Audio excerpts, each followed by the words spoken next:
coming. So Alvaro is Integrasys CEO, Mark is of Antella. He is a software industrial engineer by European University, and he has a master degrees in business by ESIC Business School.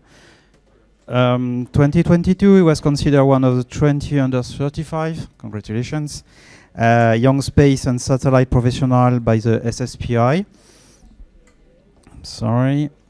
And Alvaro, during the last 10 years, has worked at Integrasys as successful growing the sales, revenue, profit, and was working at CERN, European organization, coming back to Switzerland, for nuclear research as an RF engineer measuring timing in nanosecond synchronization for measuring the neutrino speed. Adding to his professional repertoire, in 2021, Alvaro collaborated with IE University to achieve his lifelong goal of helping others. He was professor of Introduction to Business Management at the Artificial Intelligence degree, really important subject. Recently, he's focused on the company expansion, so Integrasys, with the latest opening Integrasys SRL in Luxembourg. Alvaro, floor is yours. Thank you very much. It's a pleasure to be here. I need to change the CV because everybody left, so the CV might be editable and improvable. My name is Alvaro Sanchez. It's a pleasure to be here. And I'm here to talk to you about spectrum superiority and cyber intelligence in the latest conflicts. So there have been quite a few news lately. We have seen it in other presentations. We have seen it in the news over the last year or so, year and a half, where when the conflict started, then we have seen the importance on how we communicate. So if before, conflicts used to be someone in the desert trying to shoot someone else, and that kind of connectivity that our troops needed, we're not as demanding as today. The latest conflicts shows that it's more an army to an army and people to people, instead of one person in the middle of the desert or in the middle of the city. So it's the requirements have changed, and now we see how satellite is more and more interesting for forces, different forces. And now we are seeing data threats, so how they are stealing data from our satellites, how they are disrupting our communications, that we must be communicating for the mission to succeed. Also, this physical attacks like ASAT to multiple satellites. So this is a real threat, whether it's for government or for satellite operators. Also compromising military intelligence and operations, and including the communications, but not unlimited to it. So the navigation. So we are seeing how people cannot drive well anymore in different areas of conflicts because they don't know where to go. But not only that, we are seeing how armament is not being to operate because they don't know where at, and they don't know where need to go. So these kind of things are big threat, because you might send a bomb to someone that doesn't deliver or doesn't have to be, because they are just in the middle of the city. So it's very, very, very dangerous, this kind of attacks. Also in the civilian world, I was in Colorado Springs. That is not the most friendly city last week, and I didn't have my GPS because I didn't have battery. And roaming through with the car at midnight is not a good place to be. So it is very effective to have GPS. So not having GPS or not having any way of navigation in a place you don't know for civilians is also a danger. So as well as emergency service. So what are the attacks that we are seeing lately? Jamming is one of the examples. Jamming has been very, very effective lately. So it's transmitting signals on the same frequency as the signal of interest, and then disrupting or disabling the communication. So it's, if I'm speaking over the microphone and somebody else is speaking over the phone, similar to in the other room, that there is a lot of noise while the speaker is speaking. So this is disrupting a little bit the message. Here, likely, I have a clear message. So we are anti-jam. Also spoofing. Spoofing is basically mixing signals and making you believe that you are somewhere else. So if I'm here in Paris, I'm being spoofed, I might be in Luxembourg instead. So that's threatening the trust. So sometimes I was in a Space Symposium panel discussion, and one of the most challenging threats we specify is the trust. When you have things relying, for example, on GPS, and you cannot trust it anymore, because with a $20 device, you can spoof it, even it's a very, very costly GPS receiver. So trust is very, very important. Also, denying service. So attacks that involve flooding or making that traffic to explode, or making that overwhelming the network. So that's also a way to attack. So it's denying, again, the service, whether it's in the RF, whether it's in the IP, as well as being a man in the middle, which is, even I don't attack, but I have the translation, and I have the way to listen to all conversations. So being in the intelligence committee, being able to understand what everybody is saying at every time. So that's pretty common these days. So it is critical in the spectrum superiority. What does a spectrum superiority means? It means to be able to operate when nobody can. So in a very, very electromagnetic, intense environment, such as a battlefield these days, to be able to operate while my enemy is not able to operate. So for this, it is critical to have secure, reliable ground network, as well as multi-orbit. So multi-orbit brings you multiple path to connectivity. Multi-frequency brings you multiple path to connectivity. Having redundancy brings you more reliability as well, and resiliency. Also, gathering intelligence, intercepting signals. Where is it coming from? Where is my enemy critical infrastructure? Where can I find my best path to connectivity? Sensing. There is a way that in the US they say all terminal are a sensor. So this is sensing, bring us information that we can use in our advantage. Also, tracking electronic magnetic signatures. So it gives you more data that you can analyze and take it into advantage as well as being able to understand where are our enemies' radars, where are our enemies' comms, and try to affect the given navigation's capabilities as well. So when we affect those, it is very, very likely that they won't be able to operate as they operate. So it doesn't need to explode. It just needs to not work.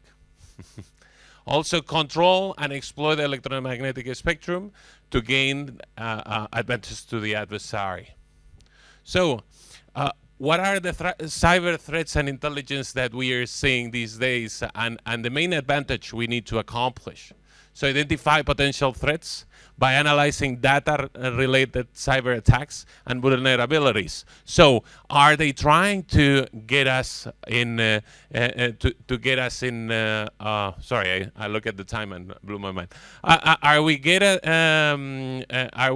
being attacked or not? Who is attacking us? And giving us that capability becomes an advantage, as well as detecting cyber attacks in real time and allowing rapid response to prevent further damages. So it's critical to stop it when it's happened. Cyber attacks we will have, But how do we mitigate that and bring resiliency into the network, as well as risk assessment, what has happened, how we can tackle next time, and satellite networks that give us cyber advantages as well as security and mitigating threats and in cyber.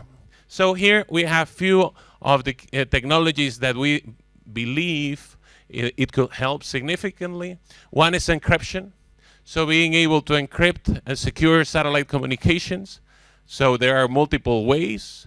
There is the turbo, the transec, and also RF encryption. So having keys or electromagnetic encryption type, as well as interference management. Where are they interfering us from? So is it from Russia? It is from China? It is from someone else? Where is it coming from? Why is it coming from there? As well as reliable performance in satellite networks, and being able to monitor all that to bring us more intelligence, as well as monitoring somebody else's capacity to understand what are they doing and why. Also, firmware protection. We saw a presentation on secure keys. So this is a technology that can help firmware protecting. It is critical because as soon as you get hacked, it becomes a brick. So it's important to have this kind of capabilities, as well as Wi-Fi monitoring, critical infrastructure monitoring, etc., in order to make sure that they don't physically breach into us or into our phones or into our infrastructure. So what do we believe that can help? Private networks, no open ports. Also, there are modes in different satellite terminals. That is discrete mode. So having enabled and compatible discrete mode is quite nice. Having transec and turbo encryption enabled is very nice as well. Distributed and centralized support, and having APIs to access remotely in case you need to tackle problems. It's excellent. What are our addressable markets? Looking at Integrasys now instead of the problem. We focus on the oil and gas market, in the defense and government, aero, broadcast, land mobility, earth observation, maritime, you name it. But at the end of the day, there are a set of products and a set of technologies that solve customer problems, solve user problems in a very simple way. If we can solve it in one click, it's way better than solving in thousands of commands. The human factor is critical. So we solve it in a very, very easy friendly. We say soldiers proven. So only one very, very basic soldier or very, very basic user can utilize our systems. And we have solved from Alaska to Fiji to Papua New Guinea, everywhere but Russia.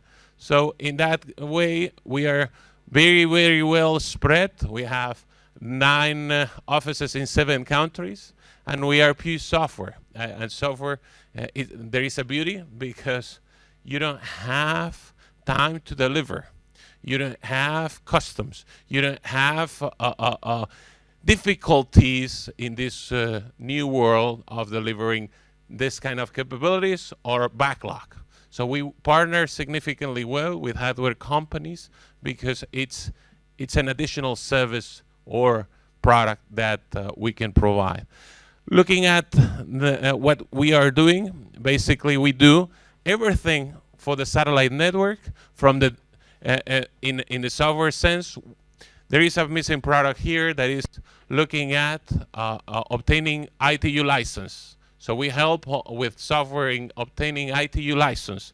Then you design the network, a resilient network with multiple satellites, multiple gateways, satellite terminals. It helps you in designing every satellite antenna, every satellite link, every satellite, how much capacity you need, how many megabits you will get.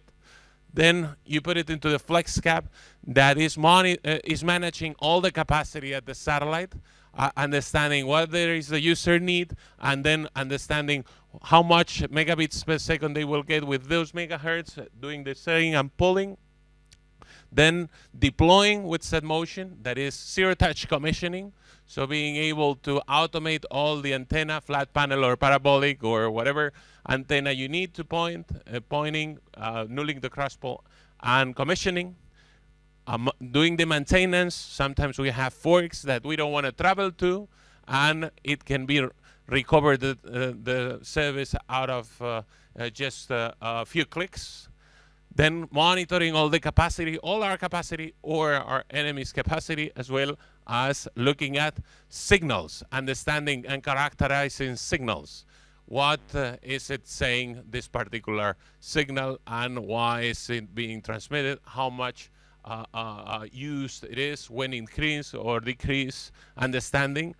Geolocating the interference that we are being affected of, or geolocating signals of interest, as well as eliminating interferences. So we have a link, let's say anywhere in the world, and we are being affected by an interference, whether it's a radar, whether it's a 5G over C-band, whether it's a satellite-to-satellite interference. We can cancel that interference. So the football match can be received, or whatever we are transmitted can be received. So this is critical for making comms available anytime. How does it work, this last product? It is just a box between the LMB and the demodulator. So it is one box that digitizes the signal, understand what is wrong, and bring to analog again. So it's very, very simple. One command to configure. So again, we make things very simple. And also it's lightweight, 1 kilo, but also can be in a FPGA. So just in FPGA that can fly, can move, or anything, or just a tactical 1 kilo box. So with very good operating range in temperature, etc. We also have a cyber product line where we look at consultancy for making sure that you don't get hacked, or if you get hacked, look in the dark web, where is it coming from? We also offer different services, but this is the reactive services we are offering today through portals.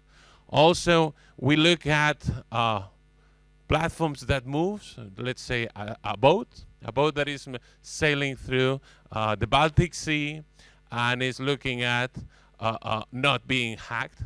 So we have the soldiers' phones that sometimes could be hackable easily with fake and hacking cellular towers. We detect those, we geolocate those, and we act on those for not being able to access the ship equipment from outside. Also Wi-Fi monitoring. So if I'm here and I'm accessing a given protected area, to geolocate me, understand what is the breach. So this is not satellite related, but this is important.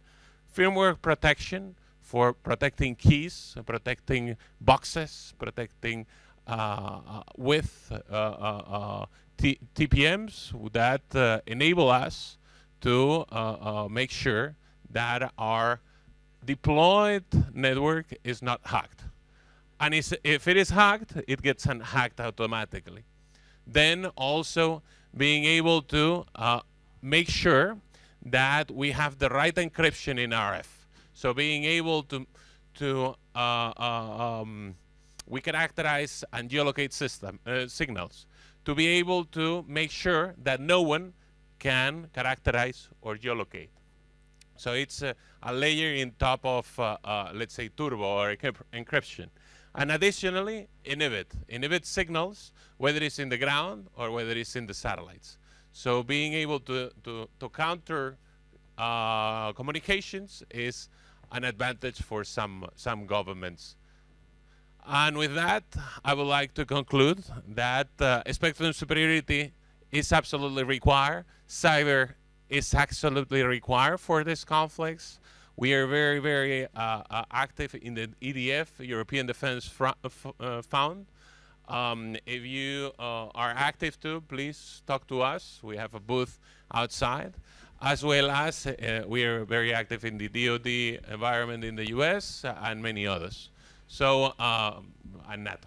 So in that regard, talk to us for anything you need in the defense world, and it has been a pleasure to share with you all our thoughts regarding where are being utilized solutions for defense problems today. Thank you very much. Thank you, Alvaro. We have one question online, and I'll take questions in the room afterwards. How do you geolocate the interfering signal emitter, and does it operate directly on the RF signal with direction finding and triangulation, sorry, or is it on an higher level? So it is based on triangulation, based on time difference on arrival and frequency difference on arrival. It is geolocation at the ground level, but looking at the satellite signals. So it is well known as two satellite geolocation technique, and it is a product that we have, and it's easy to operate. So you don't need to be a master degree to geolocate signals. Again, it's built for people that their task is something else rather than geolocating. So it's they can be utilized for many other things.